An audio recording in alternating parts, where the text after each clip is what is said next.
on Instagram Live. Church with Brother Paul. Last time I did this, I tried to do both. Can you get a little closer to me, like you like me? I can't, because the chair keeps hitting me. Share. There's no your But chair then or my chair anymore, I'm Diane. bumping the chair, and I don't Damn like right that. you bump it. We bumping up here. It's Church with Rev Paul with. I get this question a lot is why? And I'm always like, what do you mean? They're like, why did your wife marry you? Like, why? It comes from a place I don't really think is complimentary. No, it doesn't sound like it's complimentary at all. But it's frequent. I'm curious over the last 20 years when I get it. How would you respond with that? As we gain some followers and watchers. When people ask you why I'm married to you? How do we know this is even live right now? Because I pushed the thing and yeah, it's but going. What's it do? Are you sure? Yeah, because it looked different. Okay. The little button looked different. I mean, it might be fucked up this time. I don't know. That question. What was the question? Why? Am I married to you? Well, and when people ask that, I'd like to have a valid answer. You don't want to hear the one I give. I'm sure that you say something like, because I'm handsome and she has good taste in men. That's usually your response. Okay, then stick with that. Pretty accurate.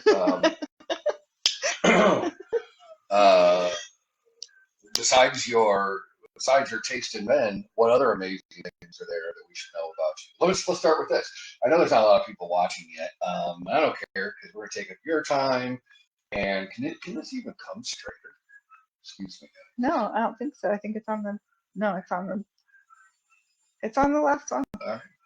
Sorry about that, Instagram. It's just weird. You can't do it like the other way. This is horizontal. Mm-hmm. We should have got a smaller box. Really, probably see our fat. So anyway, last time I recorded it that way, that's how it showed up on IG Live and everything, in my IG stories, or sorry, TV. So that looks weird. Then you turn it to the side and it still goes vertical. Anyway, yeah. While you guys are here, I do church with Rev Paul on Sundays. I'd like to say I do it every Sunday, but like God, often I take Sundays off, and I don't. Last week we were going to do this after the whole Texas snowbid and just craziness going on, and I actually went motherfucking bonkers last Sunday. I didn't shave my beard off then. I did this morning. There's no barbers open. I usually get my girl Tina Perez. I got to look at that. Is my beard trimmer or her daughter. And since COVID, I've been doing it myself. And this morning, I was not necessarily trying to shave it down. I was I was tapering and cleaning, and here we go. So, God damn it. I have a fat head. Jawline has sunk in over the years. I put a hat on just so I wouldn't look like Pearl, my dad. Diane also told me to put one on. Because he always wears a hat. Because she likes to cover my face. No, you always wear a hat. Okay. Well, anyway. There were some challenging times for me throughout that whole incident with the snowbid, and it really got me thinking about empathy. And a lot about it was thinking about, I guess as Diane said, I think I expect much from people, and probably true.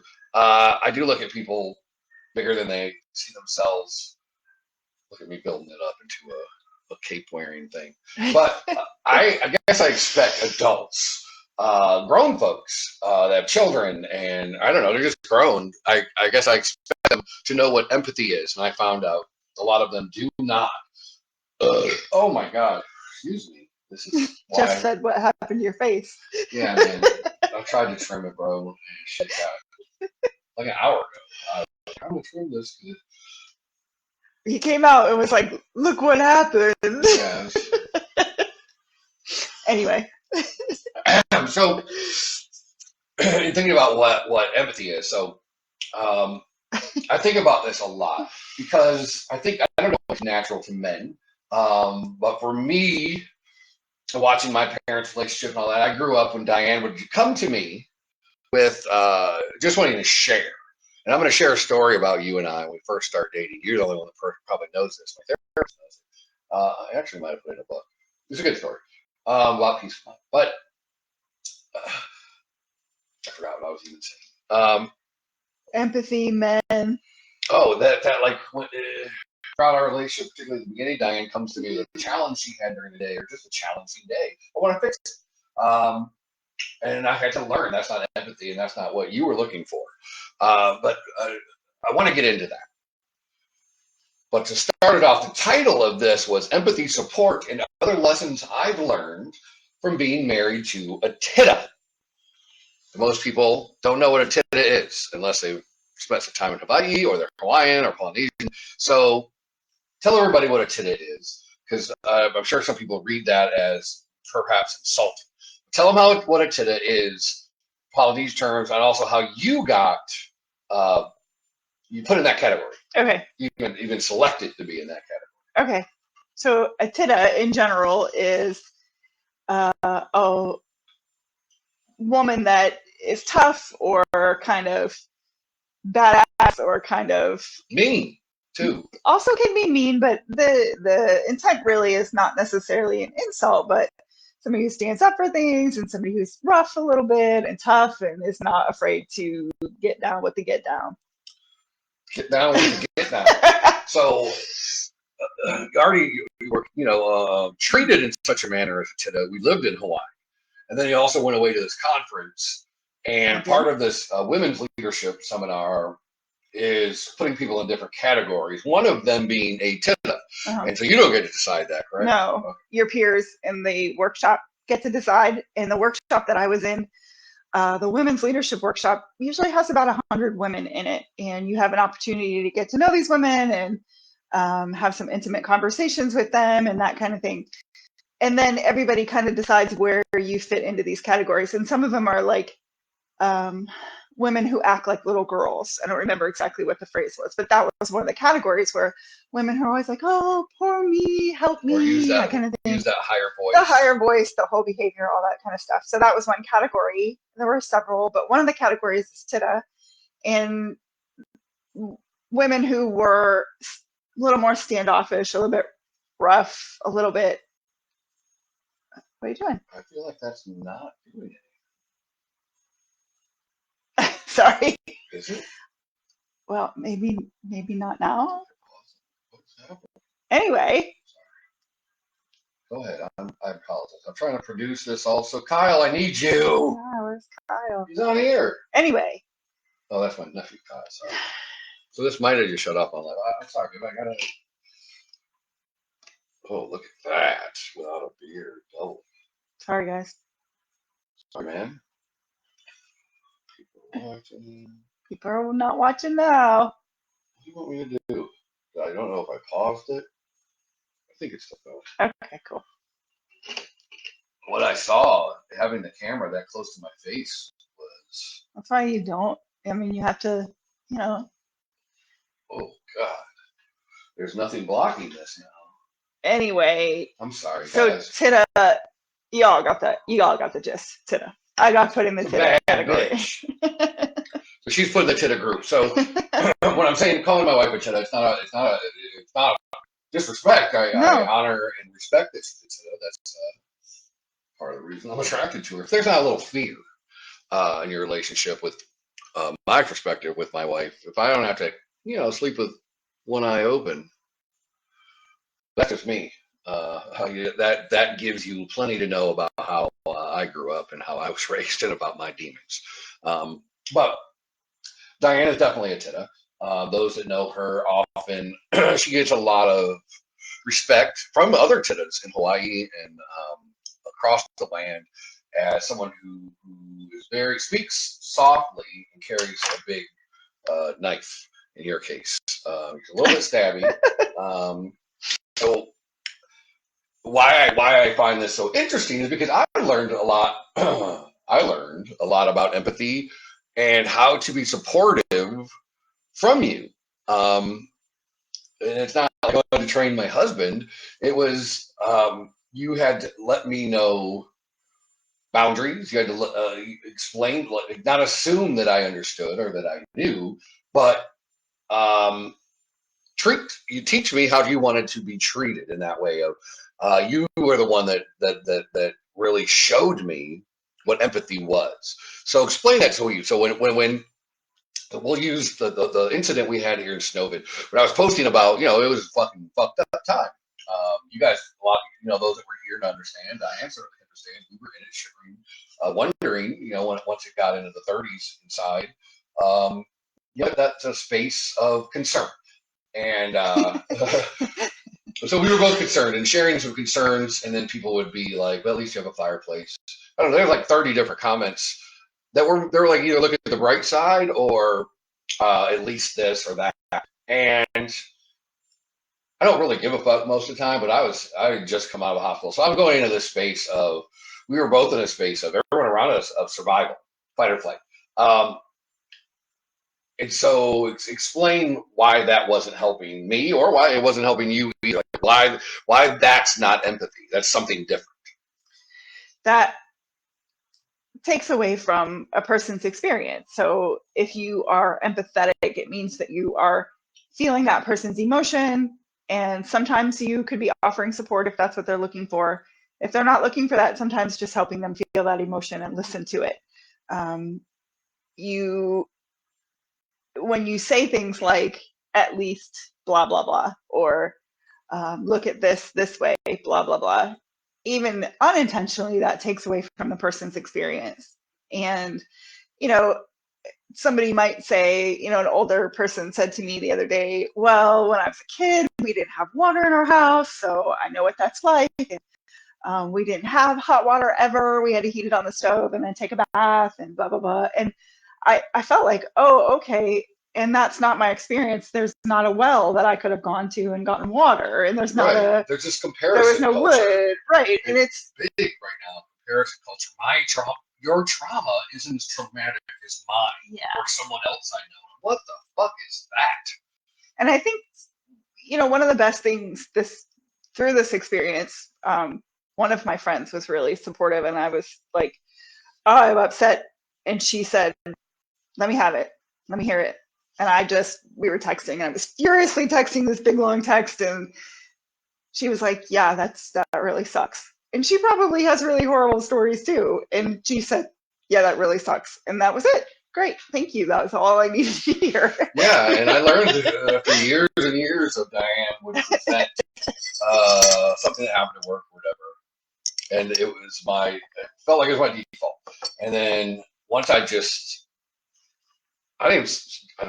stopped talking. And I want to talk about the 3 ways of listening. And even this wasn't, I don't know which wave this was, because this was me in my head saying, don't respond, be with. Don't respond, be with. So even that voice is still there for all. Now it's easy for me because I get it. Because I have a therapist who I vomit on bi-weekly.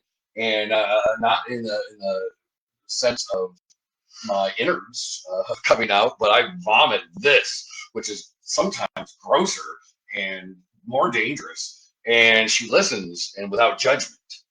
You hear that? Listens without judgment. Now, mind you, I'm paying her to do that, and that is her job. And if that's her job to listen without judgment, why, when you come in and say things like that, what is your real intent? Because if you're saying things like that, do you think that makes the person in that situation, in this situation, me or Diane, feel better? Does it make us feel, it almost, in me, was like, you want me to feel bad for having a fireplace. It kind of comes off that way. And you guys, it might not be the intent, but we're in the midst of a crisis. It's just a several big crises. Not, if I was in a 10-minute fight and that'd be like, while everything is going down, you would be like, hey, tomorrow we have tomorrow a new episode of Law and Order is coming out or whatever. And I'd be like, what the fuck are you talking about? Or like Diane had written in response to somebody had responded, and it really triggered my thoughts a lot about it. Is like, should we all have empathy for each other? So where would be my empathy for the people that are being unempathetic? And fuck that. That would be like me being in a car accident and my car is turned over and you're pulling me out. And you see one of my arms is ripped off, hanging on by a thread of skin. And you immediately looked at me as I'm screaming and in shock and said, hey, at least you got another arm. It would be such a jerky thing to say. And in this moment, when you're in a crisis, it's just be with, or you know what? Don't. say anything. There's a big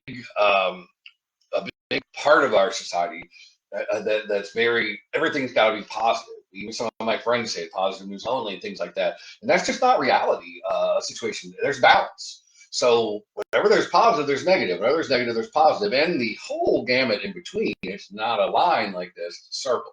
And so there's all these different levels of all of those things, right? So were we grateful that we had a fireplace? Absolutely. I mean, of course we were.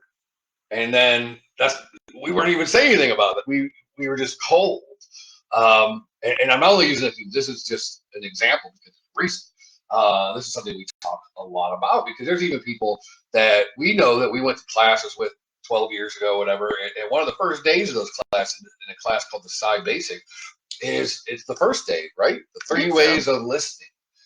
And some of our folks that we know from those classes, even back then, weren't listening in the third way, which we'll get to, was very much pro-positive,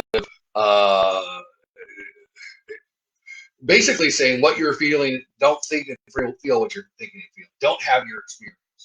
Have the experience that I want you to have, even though I'm not in your shoes.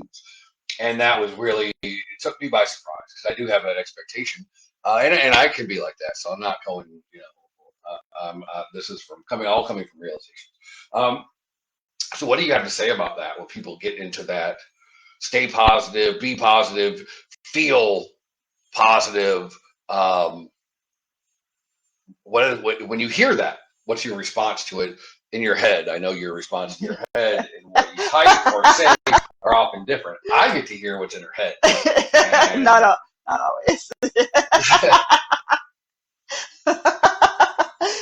Because, well, I'm sure a lot of what's in your head is about me. Well, I'm glad that I have the therapist that can't ever share that information because, but I hear a lot of what goes on in Diane's head. It's one of the reasons I love the shit out of her is because she's fucking darker than me. She is way more savvy than I am. I was texting with her former college roommate and still best friend during this whole pandemic. And I was explaining, I'm stabby and I'm a lot more vocal about it than Diane is. And she said, yeah, Diane can be quite terrifying. And a lot of people don't know that about you. I know it about you and I love it. And it makes me feel, I don't know, you'll throw hands if it comes down to it. Well, Kung fu, baby. I'm getting older now, so maybe not, but whatever. Get down with the get down. What do you feel like when you get the posies? I don't. All posies all day. I don't accept that. I usually, my response is usually nah, because it's not all positive all day. It's not. As somebody who is typically a pretty positive person, and you're admittedly happy. Right, admittedly happy is my screen name for a lot of different things, and no one is positive all the time. Nobody can be positive vibes only. Nobody can be, good news only. Try to. You can try, but that's not reality. And if you want to experience full life, happy, sad, those things go together. Spectrum. Mad, glad, those things go together. I mean, you can't have one without the other. You can't do it. There's balance. Everything has balance. If you believe that, we do. So even in this harsh times, we still are thankful for our fireplace, thankful for our dogs. We had empathy, and empathy went to our neighbors and people that needed food and firewood and rides places. And we had empathy with them, not with friends in other places across the country that just could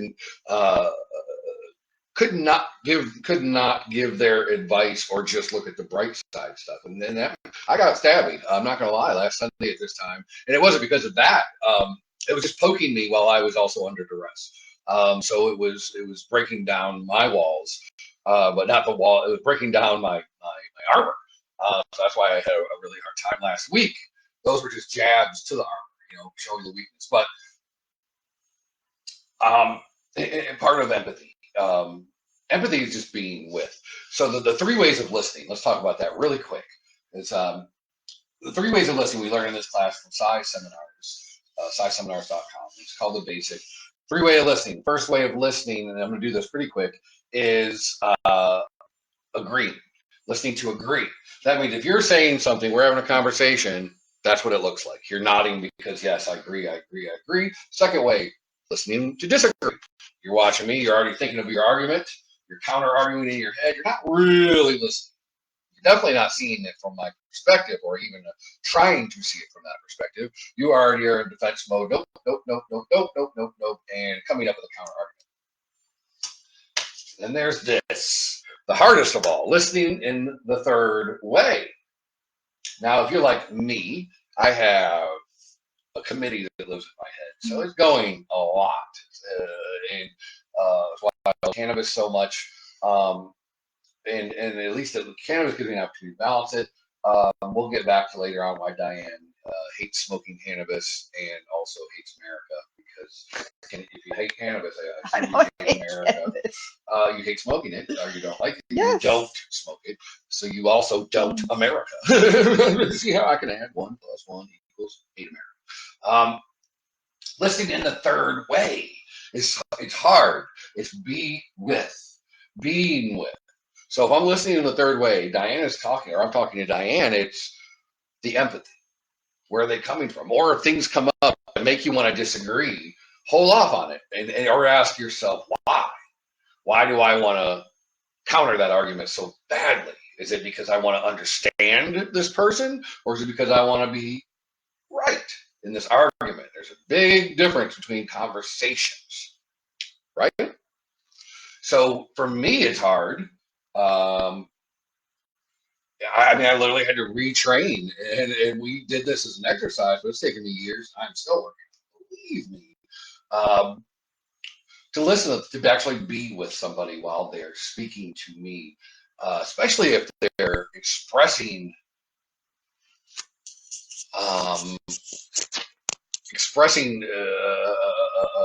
crisis, expressing themselves during something that's a really hard event or challenging event. How can I just be with them? If a coach, people that have paid me, I don't give people the answers, even though I can see them sometimes. That's not what you pay me to do. My job is to be with you and then ask questions, not tell you what to do. And that's for people that pay me. It's weird because we want to do that. And I think one of the reasons is because other people are uncomfortable and we're uncomfortable with being them. Why do you think that is? Vito's trying to get in. Yeah, sorry, I'm paying attention to him. He's also got a hurt belly. He's got a bellyache, so I'm trying to. We don't want to change body language. pause this and run outside for a diarrhea fest. Sorry. 2021. What was the question? Oh, jeez. Why is it that why do you think people are so uncomfortable with just sitting with someone that's in distress? Why do we have this need to fix? Often that's our first inclination, is to fix things. And I don't want to say that it's a fault of anybody's. And it takes practice to learn how to actually listen to someone. I think that's just our natural human being. We want to fix, we want you to feel better so that I can feel better. Yeah, and then we fix it. So it's really, the key is it's for the other person. And I do that often. Like I'm married to this beautiful woman, and whenever I've seen her like break down in tears, it's not very often. I cry a lot. Break but down. Really break down, yeah. Ugly Got face. Now she cries every fucking I cry commercial, every dog video. The end of every NBC nightly news when they do Inspiring America with Lester Holt. Oh Jesus. Jesus. But when like they really break down in pain and hurt, not very rarely. And you think I want to? I don't want to fix that pain. I want to take that pain away from her, and I can't. And what if I could? It's still not my role. No. My responsibility in our relationship is to hold her a safe space for her and let her experience her experience. And if she wants me to help her, or be there for her, or hug her, or talk to her, she can ask that, or I can even ask her if she needs right. it. That's but it's not. If I just go ahead and try to fix that situation, that's not about her. It's about my ego saying that I have the answer for her. So that's not me putting her shoes on and taking a walk in them. That's me trying to put her in my shoes and telling her to walk in my viewpoint. That's not empathy. That's my ego. I see a lot of times on Facebook when people are like, I stopped years ago, and I'm saying all this because when I first started doing personal development 12 years ago, I was the king of toxic positivity. As Laura just mentioned, I was the king. I mean, on Facebook, it was always positive quotes, blah blah. I was going through this experience, and then years into it, I would leave comments and suggestions and advice. It's all about my enlightenment, um, and then understanding that was it me being enlightened, or was it about me pleasing my ego to let you know I was enlightened? And it was much more of that, and so I don't do that anymore. I don't comment on other people's things unless I'm laughing or in agreement. I just don't do that. If I disagree with their opinion or whatever, I stop doing it because they're not asking. And I still see people out there that act like they tread water with enlightenment and all this stuff. And they'll be the first ones to tell me to tell me straight, and that's great. Except I didn't ask you. So that's your ego. That has nothing to do with me. That tells me about your ego. So as enlightened as some folks think they are, including me, how often is the ego getting in the way? How often am I telling somebody else how to feel because I think I know the answer for them? And I don't know how to tell. I grieved a lot. So has Diane over the last several years. So I don't know. We grieve differently, and I can't tell her to grieve like me. Like that would make any sense. And she can't tell me to grieve like her by murdering people and eating them. I said too much. Don't do that, y'all. Sorry. Don't eat the people that you stab. I mean, surely shouldn't stab them, right? Is that frowned upon? I mean, sometimes you have still to. frowned upon in America. God, we're so far back that we can't even stab folks. Well, this is church. So let's talk about breathing life rather than taking it. Although if we take the life, eat it, isn't that recycling life? I don't know. Sure. That's for another church episode. Cannibalism and how it gets you closer to God. Thanks. It's not on my nose. Allergies are bad. Let me see. Where were we going? So we're talking about the third way of listening. Jesus. See what my head looks like? I know. I'm familiar. So what? Tell me more about third way listening. Like when I'm sharing, because I share a lot more than you do. But often it's after I've had some kind of thing or talked to my therapist or just really kind of had an aha moment. And you always sit with me with it. You might ask me questions about it to be more specific, but what is it like for you to listen in the way? Mostly I have to remind myself to do that. Mm-hmm. I often have to ask myself during conversations, thanks, Mom,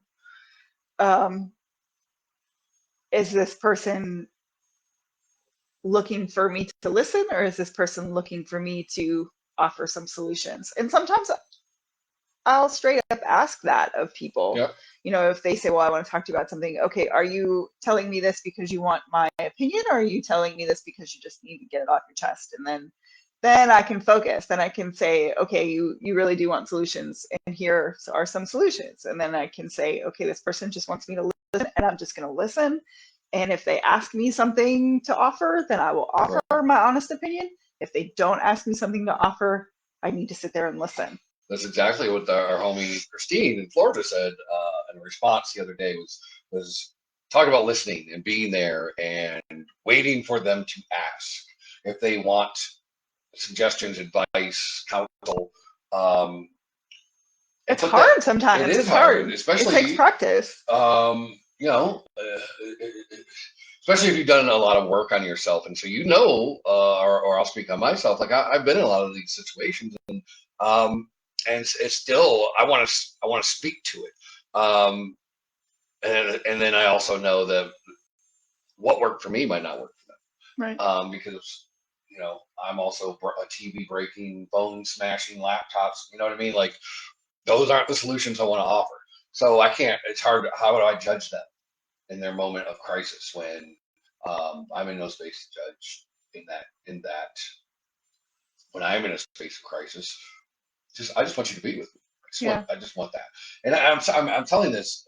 It's important. Why I want Diane on also is because empathy in action is kind of our mission statement for Building Ranch. And empathy in action is holding that space for someone, even if you don't say anything, energetically holding that space, or just being with them, or the people that all of our friends out there. God damn it! They said how many we got so many cookies. My diabetic ass was enjoying all of them, and they were coming. Some of them came warm. People were sending us notes and messages that were speaking to us as an audience, knowing that they cared, and also their smart assness because we're smart ass. Empathy in action, and all the calls and people reached out and cared so much. Empathy in action, and that's our mission. Empathize. We empathize with pit bulls. We understand and want to walk through the space of think of an animal that just because it looks a certain way is getting put down at 4 times the number of any other breed. And for what? We got pit bull. We got one laying right here waiting to go on in the green room, waiting to come on next. That wants no more than just for us. He's not feeling well, so for us to lay on the floor with him and cuddle with him, and that's empathy in action. We can do it with our dogs. And why is it so hard for us to do it with humans? I say you want to see more empathy in the world. You got to be more empathetic. And another reason I wanted my sweet Diane on here is because when someone's in a crisis or whatever, you want to help them. Peace of mind is what I was searching for, and I'm always reminded of the stories when Diane and I first started dating. If she can even remember that long ago, and she had a house in Euclid, and we met. We were social workers. Diane was like a regional director for several different facilities throughout the east side of Cleveland, and I didn't work there. That's how we had met, and had just a hell of a day. Came home, and I had a hell of a day. Came over there to visit, and then Diane was kind of telling me about her day as she got herself used to drink Miller Genuine Draft, MGD. Love Miller Genuine Draft. You're old as a motherfucker. We sat on our porch, and she was in a rocking chair, and she started to read a book, and she was rocking and sipping her beer. And in my head, everything was going nuts, spinning about everything I had to do the next day. And I just looked at her and was like, after that day you had, how are you able to do this? How are you able to just sit here and be in the moment? That was something. Now I know why, a hyperarousal brain and mental illness, but I didn't know at the time. I don't remember having those. Ever having those moments until really the last couple of years. And what is that like? How do you do that? And I'm trying to turn this and connect it into how does empathy and support? What does that look like in getting you to that space of sitting in the current moment, letting everything go, and have that peace of mind? I think that comes from empathy for oneself. Also, at that time, I had a supportive supervisor who was great for me, and I was able to.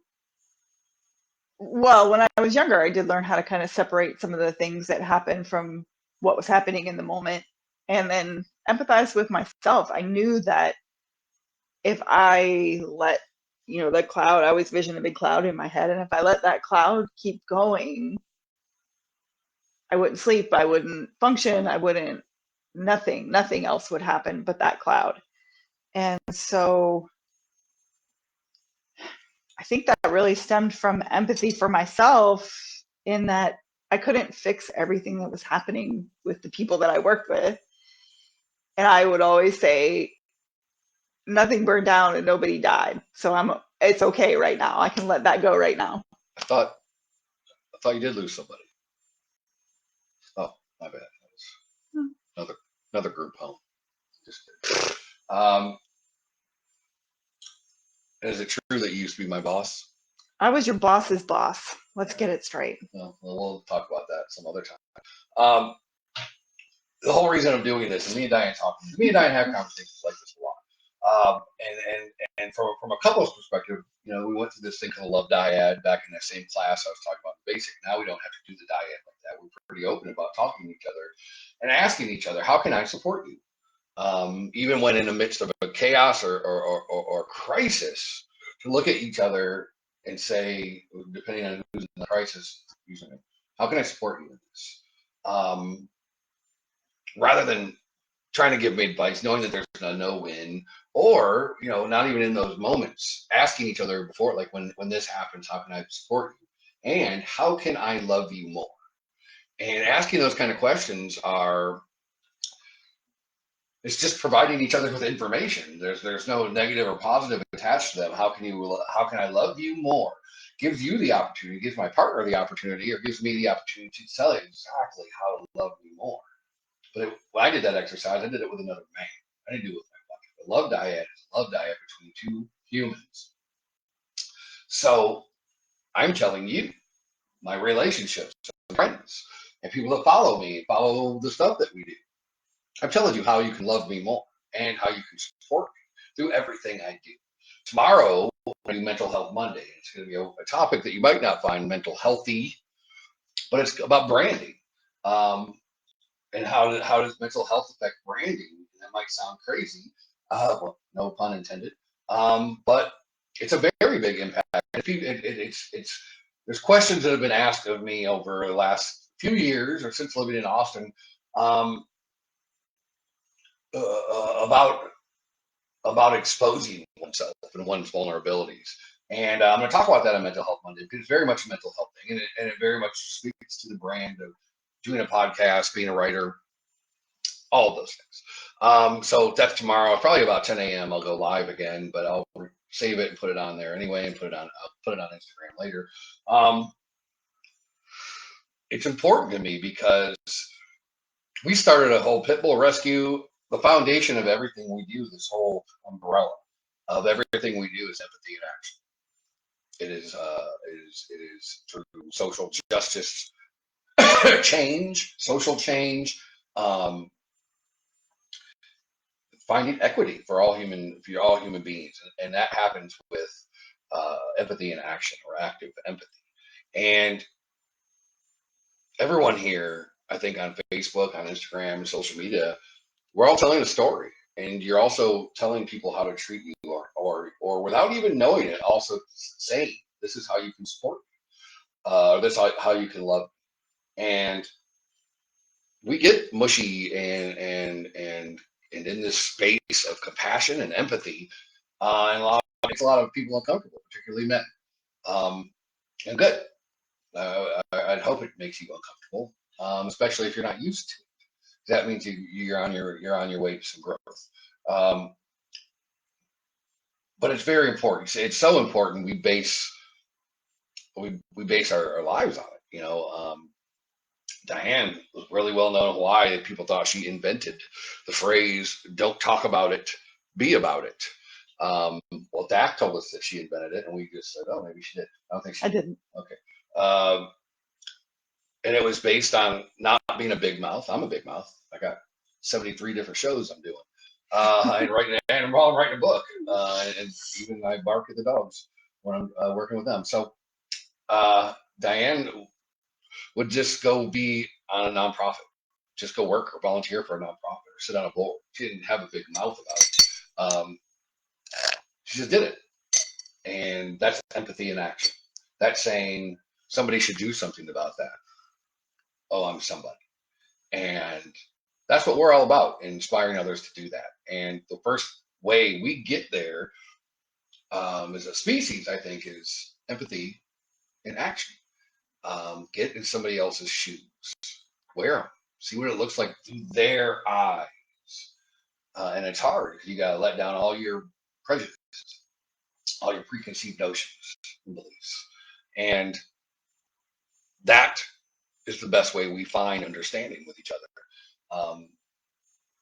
And it's hard to do through computers, hard to do through through our world of technology, and we're also in a pandemic. So it's the best way we can as of right now. And I hope that we both show that that we can be genuine and authentic and vulnerable and be a tita and still do the dreams that we want to do and do it with active empathy and doing it with our best. We're not perfect at this, God, for sure. We're always practicing and just wanting to up our game and be better and better. And for that, we also have to call each other on our bullshit, which isn't always appreciative.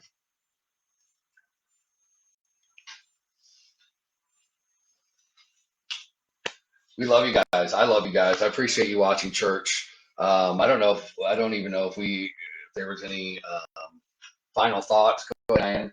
Tell them a little bit of your final, like Jerry Springer, final thoughts. My final thoughts, like Jerry look how you're Springer. sitting tonight. Oh, it's fun.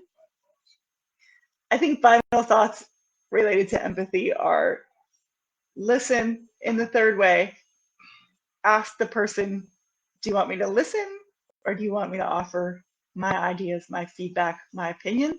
Well, also still listen. While you're listening, of course, but you be clear about what the person wants that you're working with. I know.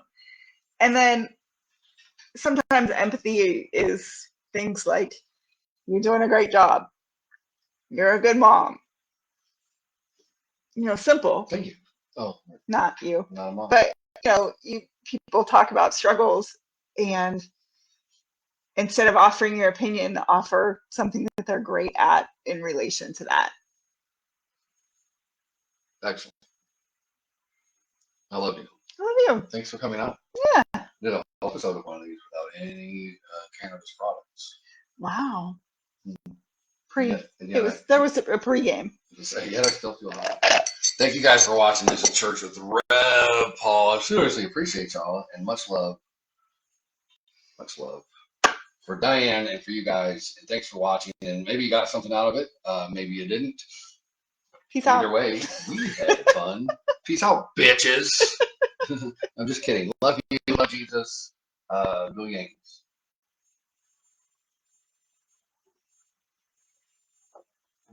See, I don't think that's how you end it. You just X out. I did the. No, you hit the top right hand corner. But then I did that. Did I fuck it up? Still on. Sorry. Yeah, I think